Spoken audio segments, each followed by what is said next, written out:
suffering for the sake of suffering doesn't really accomplish any goals, right? And I think that that's an important thing to think about as the founders is if this is you feeling like I want them to feel the pinch. I want them to feel like they're, really having to cut down their highs to make it work. Yeah, struggling. Why? Let's ask ourselves that question. Is it just because you had to do it and there's an element of pride in that? Or is it because there's real farm goals that we can all get on board for? And if we communicate about these goals, we can all get on the same page. I think it's really important that we start spending a little bit more time defining our roles because I think that this is a really important piece to gathering that information and presenting it to the decision makers. So if you have a job title, that's a great place to start. If you don't, let's think about what your roles are and beyond what your roles are, what your skills are. What are you adding to the farm? Welcome to the Farm Family Harmony podcast. I'm Elaine Froese, Farm Family Coach, here with another episode full of transition tips, tactics, and sometimes hard truths to get harmony on your farm.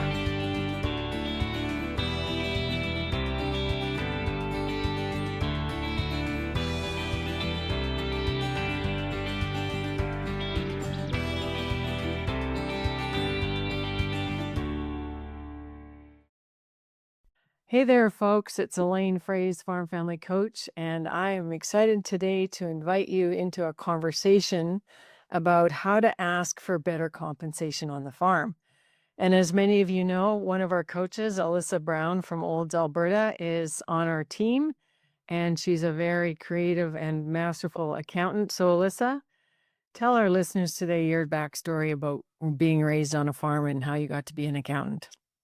Yeah, you bet. Well, thanks for having me. So yeah, I grew up on a farm where myself and my siblings were the fifth generation on the farm. And so we've had lots of experience with this and how to juggle, compensation even between kids and how that works as people get older. But yeah, I knew that farming was always going to be a part of my future in some capacity. But I also knew that I have two brothers that were very passionate about the farm and so I knew that I was going to go on to a different path but still contributing in a different way and so that's where I found myself in accounting and now those two worlds are coming together and I'm able to help not just our farm but hopefully other farms as well with their financial organization and future planning and tax planning and all that stuff. So, yeah. Great. You're the great partner to have with a whole different skill set. So that's awesome. So, Alyssa, as an accountant, and because money is kind of what you're dealing with, where is the conflict coming from in terms of compensation? Because people will argue, well, you don't need that much money to live on. Mhm. Mhm. So I think the key point here is there's an information breakdown is what I see. So I actually think that before these conversations happen, we need to take 5 steps backwards. Okay. And we need to pause and we need to think about what does success actually look like?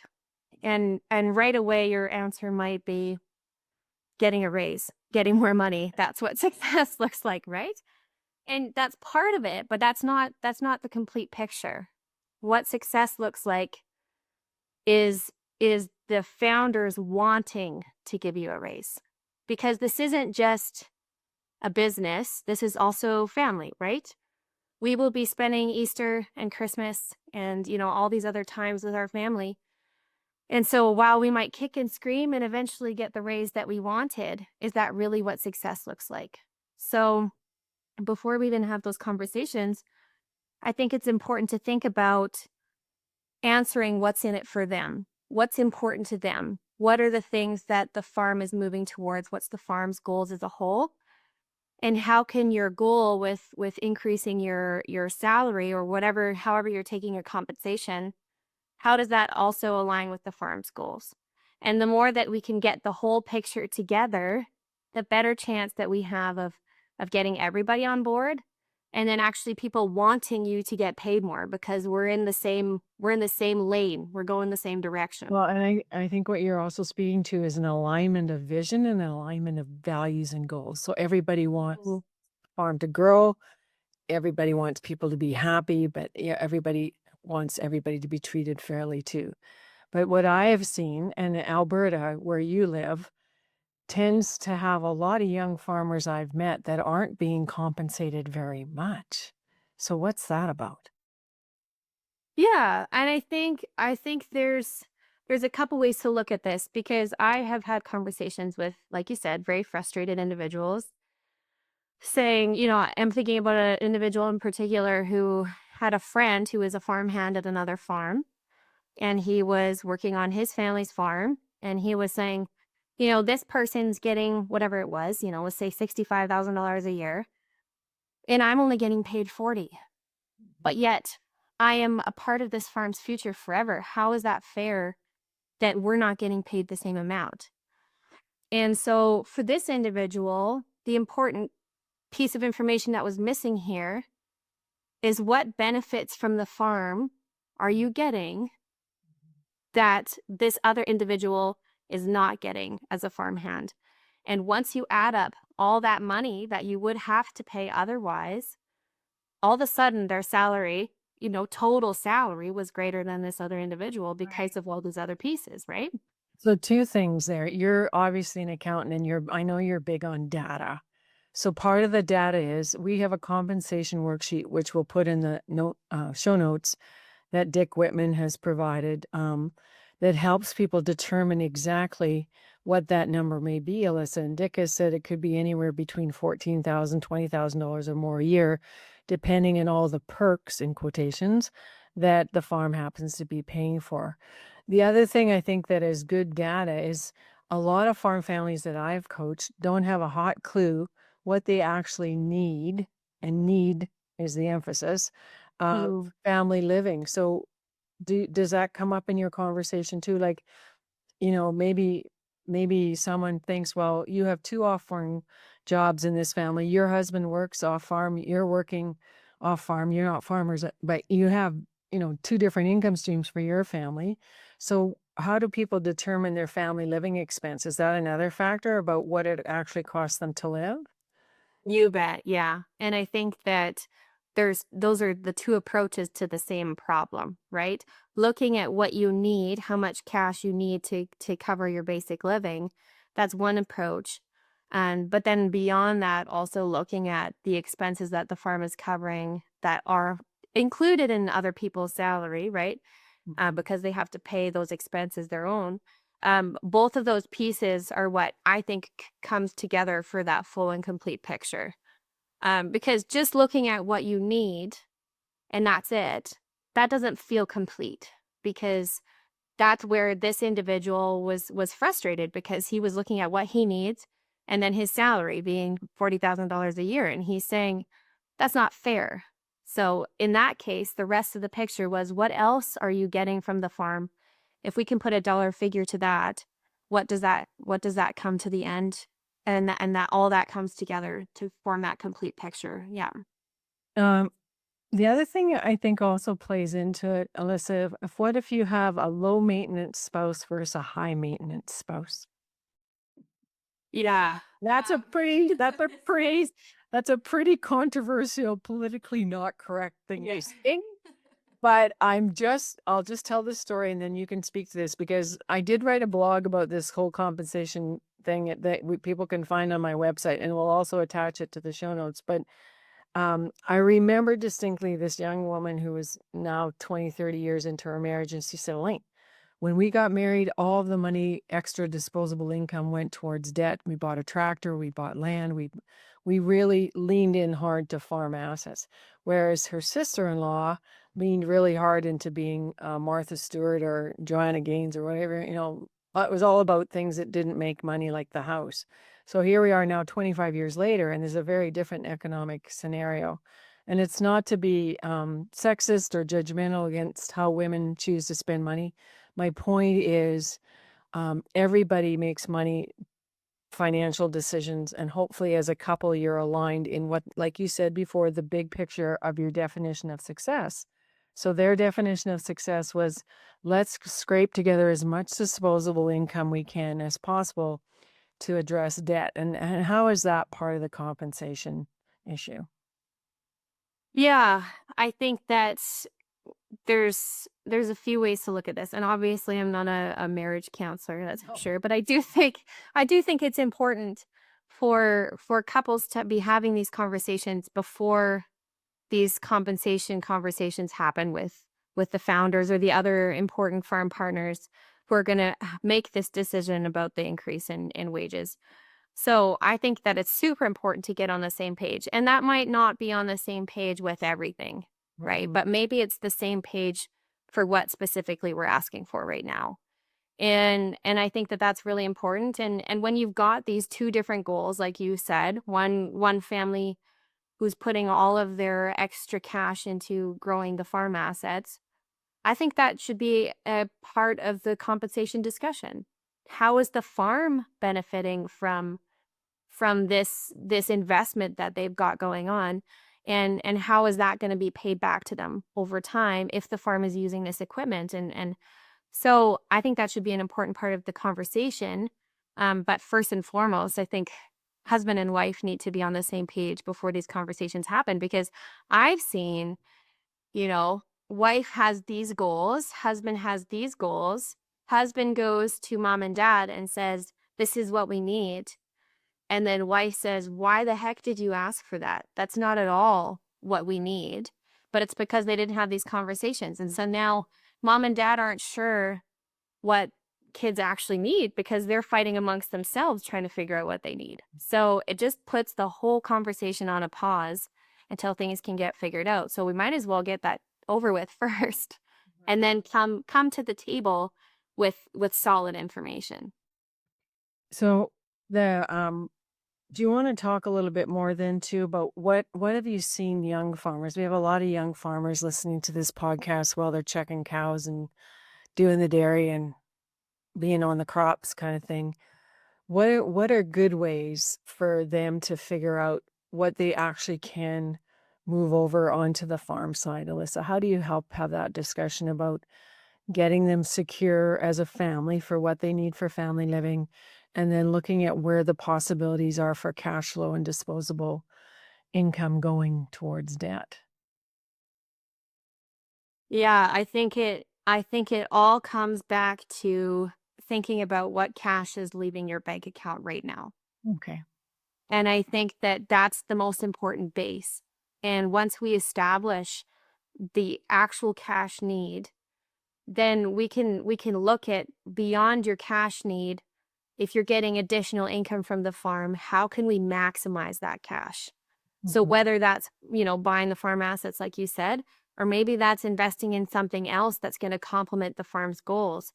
And then how can we move together all together? But I think first and foremost, if we don't know how much cash we need, then we can't really talk about the extra cash because we don't even know what that amount is. We can't even play around with that number until we understand what that looks like. When I say that, because I have a home ec degree and I come back from a quality of the life perspective for families, when I say, "How much are you spending?" They'll say, they give these lowball numbers. I remember a hog farmer once saying, "Well, Elaine, in the bad hog cycle, it's 18 grand a year, and in the good hog cycle, it's 50 grand." I go, "Charlie, you should be teaching courses on frugality. Like, those numbers are not current." And how to find out current numbers, like you say, I think is people just need to go to their bank statements or credit union statements, whatever they're using for tracking, and just get a sense, because the typical farm family, I think a young couple right now with two kids is gotta be spending or needing around 84 grand a year. And the parents will say, "Oh, no, no, it can't be that much." And I go, "Have you checked lately about what your groceries look like?" And I play this game when I go to co-op is, there's a thing on the ticker tape at the bottom that says, "Today you save $57, Elaine." Yeah, because I bought everything on sale. And one time my husband was getting some bleach for me or something, and he says, "It's 3716 is my number," and the woman said, "Oh, you don't want that bleach." Elaine would only buy what's on sale. So you get a reputation for how you do. But where I'm coming with this part of the conversation, Alyssa, is there is also something in the value system or the culture of the farm is, well, you're the next generation. You need to make sacrifices and you need to suffer a little bit. And Lance Woodbury, who I will also put in the show notes, he wrote an article called The Double-Edged Sword of Sacrifice, that it can either be a gift that the parents give to the next generation where they live very frugally so that the farm can have more of that cash flow to do farm asset things, or else it's a necessity because they're in hard times, or else it's a crutch and it's something that's not true, but nobody's ever challenged it with the data. So how, when you get a founding generation sitting down with the next gen and you can see that the compensation is really sort of not in alignment, what's your strategy? You said you had 5 things, so I don't know that we've covered them all. Yeah, well, this is a little bit off of my notes, but that's a good thing. I think that suffering for the sake of suffering doesn't really accomplish any goals, right? And I think that that's an important thing to think about as the founders is if this is you feeling like I want them to feel the pinch. I want them to feel like they're, really having to cut down their highs to make it work. Yeah, struggling. Why? Let's ask ourselves that question. Is it just because you had to do it and there's an element of pride in that? Or is it because there's real farm goals that we can all get on board for? And if we communicate about these goals, we can all get on the same page, right? But if it's just expressed as suffering for the sake of suffering because I had to do it, therefore you have to do it, I don't think we're actually accomplishing anything. And I think it's just creating a breeding ground for resentment. And I don't think that that really helps anything. Exactly, resentment, and I would add to that a lot of mistrust, right? Because again, in many other podcasts, we've talked about culture beats strategy in terms of the culture of your farm being what you talked about before. What is your definition of success? So, what are your values? What do you believe to be true? Secondly, how you're behaving towards each other. And I have this picture in my mind, and this is a young farm woman from Alberta, southern Alberta, who said, Elaine, I'm in tears every time I go to the co-op because I never know if I have enough money in the account to pay for diapers. And I think, well, then that's even more serious. Alyssa, I call that financial abuse. And then I've seen it flipped around to the other generation where there's a widow involved and she is not being adequately supported from the funds of the farm after her husband dies. And again, these are all financial conversations, which I think you're really skilled at having. So what other things do you do or see as valuable tools as an accountant or even in this conversation to help farm families come together in a meeting to get the data, to get the vision of what success looks like, and to walk away feeling like everyone has been treated well and that the farm is going to be able to cash flow what everybody thinks is important? Yeah, I think that those are all great things, and I think financial transparency is super important here. As the founding generation, if you've got, certain needs for this next stage of life, if people understand what that looks like, I don't think anybody's on the mission of trying to make their parents poor, right? So if we can establish what do mom and dad need, and then if we have the opportunity to have that free space to talk about what do we need, what do we want, what are our goals without fear of judgment, just conversation. Let's sit down and let's talk about like, yeah, exactly. And it doesn't mean that you have to air all of your dirty laundry. This doesn't have to be a situation where we talk about every financial misstep that's happened and why you're in the position that you're in. That's not what we have to do right now, but I think it's important for everybody to understand where the farm is going, what the farm needs, what the founding generation needs, what do the kids need? What is this pressure that they're feeling? Because groceries are so ridiculously expensive right now and they just keep going up. And so yes, like you said, $85,000 for a family might be what's needed now, whereas even 10 years ago, maybe that was 65, right? Like things have changed so much. in the last 5 years, and I don't see farm families adjusting the same way that the rest of the business world is.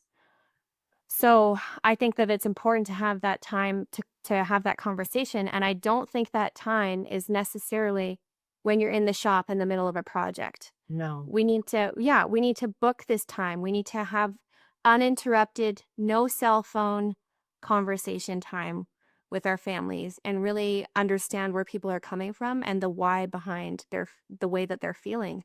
Well, and So I think our listeners need to know too, Alyssa, that you have those skills, because you come from a farm and because of your accounting skills, to also be a facilitator of that conversation. Because you use data, right? Your data from the farm books and from the living expenses is a baseline for, and plus, over 1,000 different farm families. Like, people need to understand this is not your first rodeo. And I think all coaches on our team have a perspective of, they've seen how other families have created solutions around this problem. So what I'm saying here, listeners, is this is not a do-it-yourself project. If you feel it's going to be a tense conversation, and if you would feel that a coach being present would help keep it safe and respectful, and also glean some insights. I think it's also important what you said, Alyssa, about it being a judgment-free zone, because I once heard a farm founder say, "Oh, you should see all those Amazon packages she has at her door. She's just doing retail therapy." And there's always another side to the story. And I found out that the reason she was doing that is because she had a special needs child, and it was just way too difficult to do it the regular way of going to a store. And so she let the store come to her. So there's always, in my mind, right, more than Mhm, one side to this story. What if mhm. what if that issue, though, for compensation is a spouse who's overspending? Or the other interesting thing I've been seeing lately is, if there is a farm income coming from one spouse, and let's say it's the woman, I've heard her say, "This is my money. I get to Mhm, do with this whatever I mhm. want." Do you want to Oh, wait yeah. that alligator pit? Or you wanna just ask her So now? that those words feel like nails on a chalkboard for me Yeah. personally. I I don't believe that's how the finances should be handled. Um, Yeah. and I think that in a marriage unity, we should be attacking life together. And a huge part of life is finances. And I've seen creative ways where people make things work in a different way. For example, let's say husband and wife, they have a joint account and all of their money goes in there. But then every single month they each take, $100 or $200 out of that account and it automatically goes into two separate accounts. And then they use that money for whatever the heck they want and they don't have to ask the other spouse about it. And for this couple, it's created so much freedom for them to feel like they've got some autonomy, but also they're still joined. They're still attacking the same problems together. This is a plan that they have together. So if that's something that is more appealing to you than, having everything in one account, I think that there's ways that we can work around it, but the heart posture here is what is, I think, an issue. When we come into unity, it's not mine anymore. It's It's ours, ours. Yeah. And even in my own life, as we've navigated through different seasons, there's times where I am the sole earner in the family while we're building something. And then we take a turn, and now he's the sole earner while I'm building. And I think that that's the beauty of it is that we don't have to do everything on our own. Yeah. And we should be relying on one another and we shouldn't have our money anymore because it's all about building each other up and building ourselves towards our goal as a family and as a couple. I think that's what very well said. And as you're talking, can you also explain to our listeners why it's really good to have a farm account separate from a personal living account? Oh my goodness. Yes, please do. Yeah. And why should you do that? Alyssa, tell them how you can save money with an account. Oh, you know what? I'm gonna just give you an example Okay. of a worst case scenario. Okay. and how I've seen this play into massive amount of accounting fees.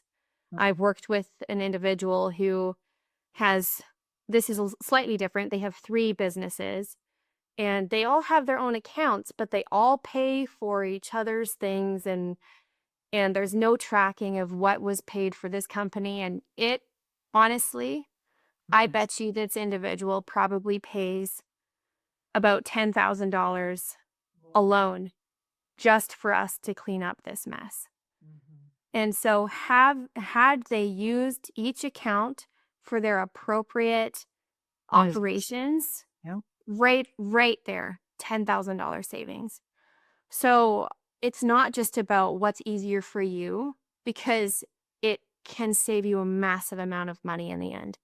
And when it comes to personal expenses and business expenses, this certainly can take a massive amount of time for your accountant to make sure that things are not being claimed where they shouldn't be. So if you have a personal account and you use that exclusively for personal expenses, and then you have your business account and you're exclusively using that for business expenses, then it just makes it so clean and easy to track. But that being said, let's say the farm needs cash. How do you navigate around that? If there's no cash in the farm account to pay for what you need for the farm, that's okay. My suggestion is just take a lump sum of cash from your personal account and transfer it to your business. That's way easier to track than just paying for that expense in your personal account. So if you move the money from your personal to your business and then pay for the business expense out of your business account, it'll make things much cleaner and easier to track. Well, and then we could also get into discussion about operating lines as well, right? And please don't use a personal operating line to pay for your personal expenses. But businesses can use operating lines, and I know those stories too, where I have actually counseled people about, can you tell me again why you have a personal operating line? And just understanding, like you say, good financial transparency and good financial literacy too. There is really. What else is on your list? Well, one more thing that I thought was important to talk about, kind of taking a few steps back to the topic of the conversation and increasing your compensation with the farm. I think it's really important that we start spending a little bit more time defining our roles because I think that this is a really important piece to gathering that information and presenting it to the decision makers. So if you have a job title, that's a great place to start. If you don't, let's think about what your roles are and beyond what your roles are, what your skills are. What are you adding to the farm? And, for example, my 2 brothers, they both have very different skill sets. Mhm. And I think that's beautiful because they come together and they are serving a different purpose on the large team. They can work together because they have different skills. I think that's great. But that kind of also means that their job description will be different. And how does that get reflected in the compensation? Because fair isn't equal, right? There's helping everyone be successful. So both of your brothers are going to be successful, but their job and role is different. Exactly. So how are those skills that you have being compensated in the outside world? I think that's important to think about. Not that, if you have an engineering degree and you decide to go work on the farm, I think it's somewhat unrealistic to think that you're going to get paid as a, you know, The simple. petroleum engineer kids in downtown Calgary, right? Like that's, let's be realistic here because we're not necessarily doing the exact same work. But how are these two things going to work together to come together with a picture of how much you see your value being added to the farm and how should that change your compensation? And it's okay if siblings are not making the same amount of money because like you said it's about growing each individual in their journey and some individuals have different goals and different training and different skills that they can add so I think that's really important to think about. I don't think very many people are taking the time to put together a job description or think about Well, their value. I was going to jump in, and there comes Dip Wickerman again, because we do have 7 pages of job descriptions. And again, people can look for that in the show notes and ask for that. But one of our other coaches, Lydia, did work with a family who was very happy to have written job descriptions that they could also do some of that compensation assessment on. And where I've seen this play out in my coaching decades, Alyssa, and your brothers sound like 2 super nice guys who get along, and both are pulling in really hard in the same direction with a very large farm operation. I have seen it happen where one brother is not a leader, is not a manager, just his role, his skill is to be there, pull the wrenches and be the farm mechanic, but he doesn't want to make any kind of marketing management decisions. Whereas the other brother comes back with his, ag biz degree from old college and wants to do a lot of decision making. So then right away, there may or may not be an imbalance in terms of what their compensation may be. But I've also seen a brother who's been back for 11 years and then a younger brother showing up 10 years later and expects to be paid exactly the same because he's the brother. And so these are conversations that need, I think, facilitation, and they need honesty, and they need to have curiosity too. And so where's the best place to get that compensation information? Well, I think that we've got a lot of great tools here that we've talked about today. And I think that going through those job descriptions and taking the time to put these pieces together, between the Whitman information that we've given you, I think those are great tools to use. And conversation, if you're looking for coaching, have some conversation because there's more tools. These are not all of the tools. There are more tools, and we're happy to help however that looks, and each family is different. So the tools that you're looking at today, if they're not exactly what you're looking for, that doesn't mean that that's all that there is. There's more out there, and we're happy to help. I'd also like to give a shout out to Lindsay Seafoot, who we also collaborate with, who's an HR specialist in Wawanesa, Manitoba, and I think her company is called Curbridge .co.com. Anyway, we'll also put that in the show notes, because the other thing I think that's interesting with compensation is promises, or like you said, walking to the shop and talking about these things, are not a contract, are not an agreement. Oh, you said you'd pay me more. You promised me I would have shares in the company after 5 years, and I've been here for 11 years and nothing's happening. So we know, as listeners, many of you are on unique, as Alyssa said, individual kinds of situations. So I want to thank you, Alyssa, for your time today. I also want to present you with a bouquet of my lilacs that are a special color from my front yard. These belong to my mom's really good friend back in Dougald, Manitoba, where I grew up. And she's a watercolor artist, and I've never seen lilacs this color before. So you've just come through tax season. You look a lot more rested than the last time. And we're just really glad that you're on our team. And listeners, we just want you to know you don't have to do this alone. So your task and your mission, should you choose to embrace it, of what we've talked about today, is figure out what is now costing you to live for family living expenses. Read the show notes and reach out for the tools that Alyssa and I have mentioned that can help you do job descriptions and put compensation values on your skill sets. And please have some good marital conversations too about what money means to you and how you feel about your current financial cash flow situation. Now, those lilacs bring me a lot of joy. I planted them probably over 35 years ago. And there's a saying somewhere in the quotation book that says, when you have 2 pence, spend one on bread and one on hyacinth. So let's also remember we need to have fun.